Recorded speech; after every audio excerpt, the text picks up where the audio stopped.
Hello guys, this is Avcoor, and I gotta step up my game. I was called out on it on my YouTube channel that I need to start explaining more. You can't just watch me play. So Michael James asked me to talk about City of Ashes, and it's something that everybody should look into, discuss and debate. But I'll go over the basics. I've leveled up to 111, so I won't go into that. Let's just go into ability. Because of City of Ashes, it opens up this new section for us where we actually can increase our firepower and our psionic resistances. Psionic resistance is important because it gives you access to higher level content in City of Ashes. So first things first is you actually just want to see as far as you can go in City of Ashes. And what I mean by that is if you can get on a team that is stronger than you, that can clear higher content, that's probably the best way to go. Sometimes you actually have to push yourself past your limitations, even the limitations of what the game sets on you. So keep that in mind. I'll tone down the sound a bit. And there's two type of talent trees you can invest in. We'll talk about the first section of the psionic talents. You have three types of talents, three types of roles you can perform in battle. First, there's skill. Skill is basically for the attack type units. Sorry, Widowmaker, I have to do this video. Forgive me. Where you can actually cancel out the attacks of the opponents. Later on, it kind of tapers off because weapons and defense become more important.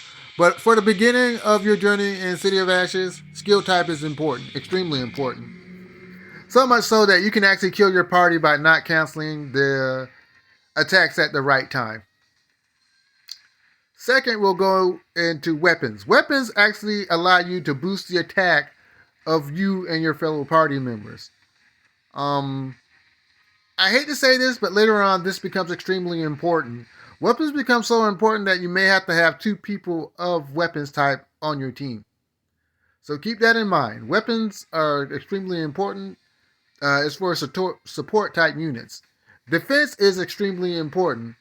This is the tanking tree where you actually raise up a shield for you and your party that allows you to negate damage. Defense is really important later on in the game. So as far as things goes, it kind of doesn't matter because this is a trick that everybody should know. You have these talents, like you can go here, and this is like the first one that you can use, but you get access to this by unlocking it with gems. This is one of the places where you should spend your gems.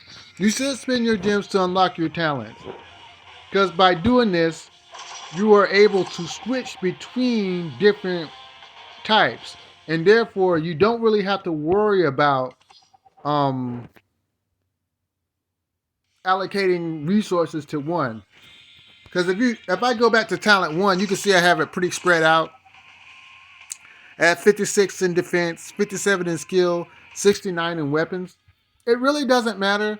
I just did this so when I run underwater 8, I have options for underwater 8. That's all I do it for. But later on, you're gonna want to unlock talent 2, 3, and 4 and allocate your resources to those set points, so you can get the maximum effect out of that talent tree. I highly advise that you actually dump your resources and diamonds into unlocking all of the talents. Unlock talent 2, unlock talent 3, unlock talent 4. Plain and simple. That's one of my first biggest points of advice. It'll make it so much easier for you. And it's a good use of diamonds. So let's go into this tree. When you look at the heroes, we'll go down here. Check all heroes. Certain heroes perform better in City of Ashes than others. Out of the B type, if you're a free-to-play player, I think Bill Riser is the best out of the B category. He's got good damage. He moves pretty well, and his special attacks are much better. Um, in fact, I think he's the best of the B skill heroes. Um, both Pulse and Sheena are garbage in City of Ashes, as far as I'm concerned. Now, if you spend a little more and you get access to 8 heroes, I feel that like Quint and Riona are the best. Quint because he has good damage output, and Danusia as well. Um, Danusia as well. Hummingbird not so good because she's more of a PvP unit. So same thing with Jubei, he's a PvP unit, and the same with Aurora, she's a PvP unit. Even though Quinn is a PvP unit, he actually has some sustain because if you kill him, he can still revive and get a little HP. That goes a long way. Rihanna can stun opponents and slow down things for you. And when you're stunning, you can still cancel, so that's really good. But if you're like me and you have access to S heroes, I think Glane is really good. Um, Code 18 is really good. All 4 of them are good, but my personal favorites are Code 18 and Glane. So out of these heroes are the skill out of these heroes are the skill types. So where should you jump your resources in? Well, first things first, you got to max out your first tree. Then I suggest you go ahead and max out this tree to get access to S, because S gives you better stats overall. So that's why I personally invest in S. I go here, I see how far I can take it, and I go straight into S so I can get the most out of the stats. I don't advise you doing this. I don't think it's smart. Um, I just think it's a waste of resources. People do it sometimes, but it's just a waste of resources because you're really wanting to move into S. And in fact, more so than anything, you're just trying to max out these first set here. You want to max this out, you want to max this out, you want to max that out. And if you're investing resources in this, it's not really worth it. That's my opinion. So we'll go to talent 3.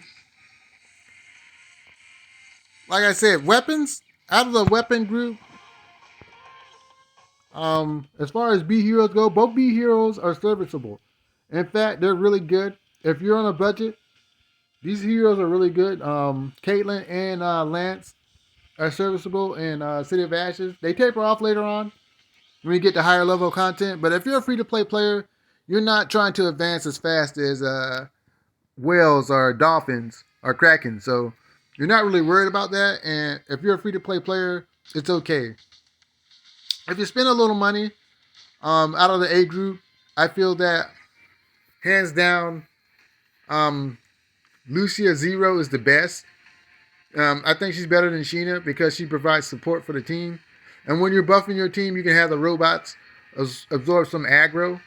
So I think out of them, Lucy is the best.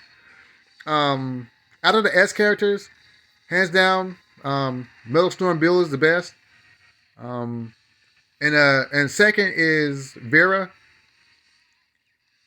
I've never seen anybody play Ray Power or even the Alice. I've never seen them being used. Terminator is okay in lower level content, but hands down, Bill Riser is the best because he has sustain and he has high damage output. He really is one of the pinnacle heroes of City of Ashes. If you can get your hands on Bill, even at 1 star, even at no stars, he's really good.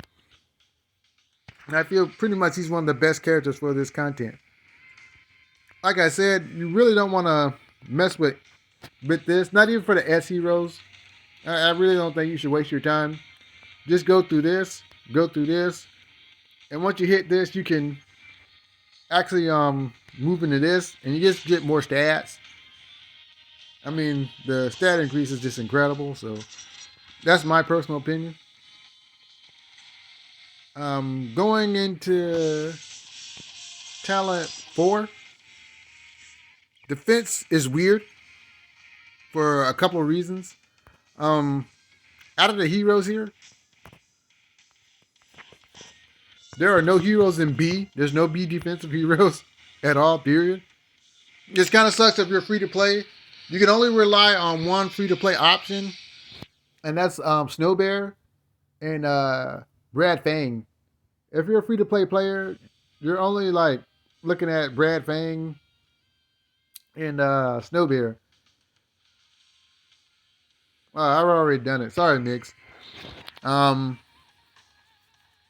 Bull, if you can get him, is really solid. Um, if you can get this character, uh, I forgot his name, the blue haired guy. He's all right. Brownie's serviceable, but Jean is actually the best character out of the defensive heroes because she can actually buff your attack and support other teammates with damage over time. I think out of all the defensive heroes, she's the best. But an honorable mention is Adam. If you can get your hands on Adam, Adam is actually really good for City of Ashes content because he's the only S hero. He's the only S hero right now that we have.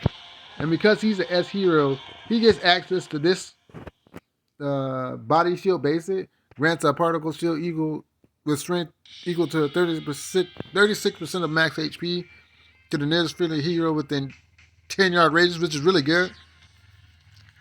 And reduces the damage taken for the next two attack by 15%. Duration 8%.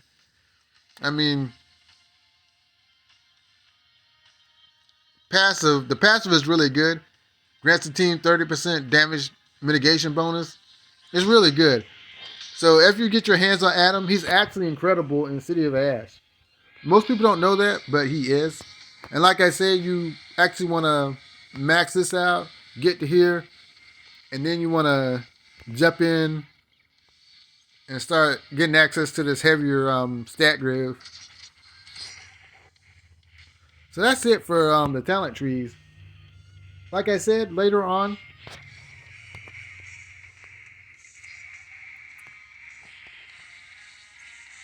when we get here, your more important branches will be defense and weapons. So when you're actually in City of Ash, you really want to practice using your defense and weapons.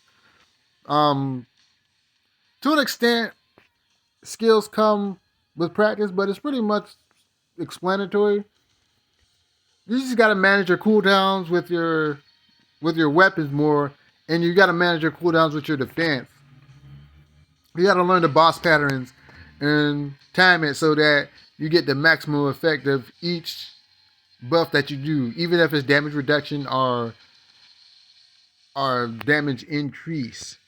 So common talent. Common talent is important because it actually raises your stats and psionic resistances. The thing about this is people get confused and don't value it as much. But this is really important. As you can see, I dumped a lot of resources into my common talents.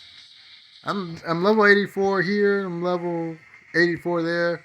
I'm level 80 and I'm level 50 here. And this is the thing about common talents. You actually have to go through higher content in order to unlock these. So this is going to hurt free-to-play players as they do not have the power to push as hard as other players in order to get through the levels of City of Ash to get access to the better stat growth. Which is sad. But anyway, what you do here is you upgrade your firepower and psychic resistances. This is where you start gapping other people who have quit the game.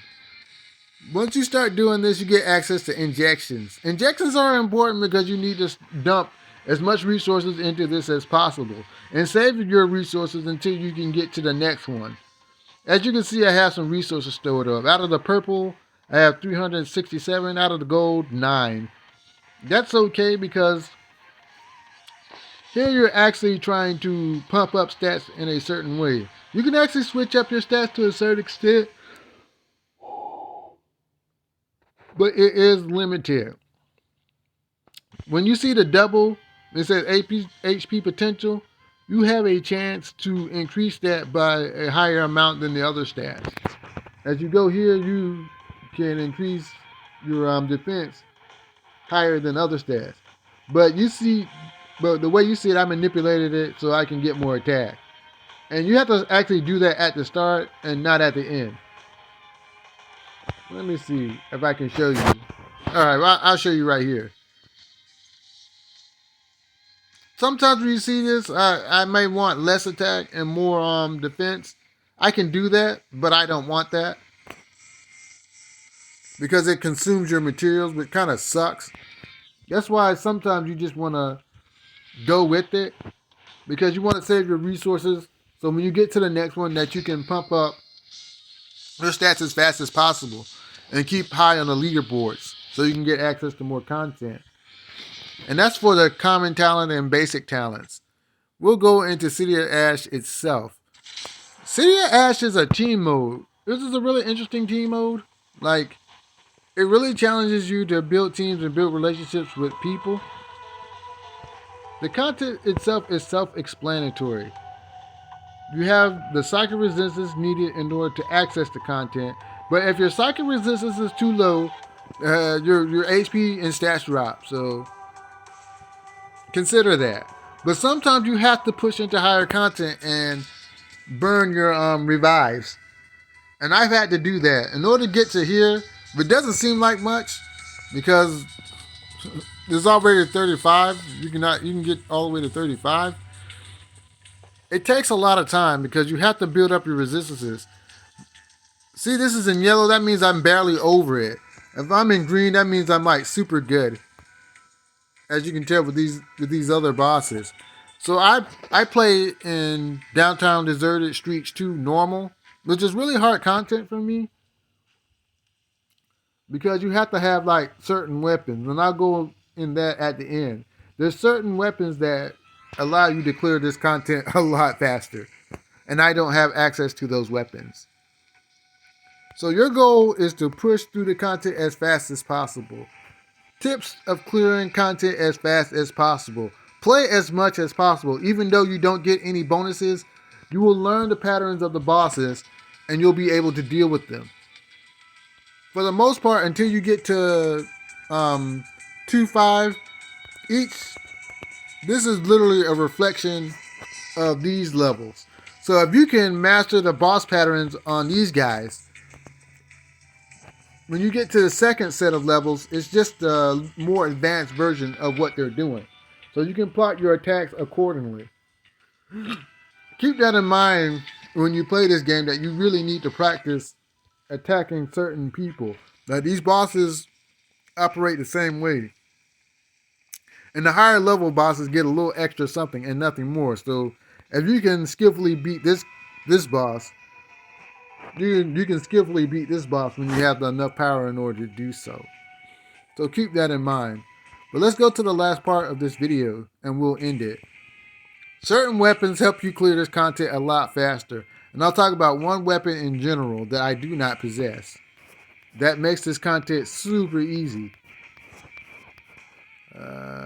Sniper rifle. Molten.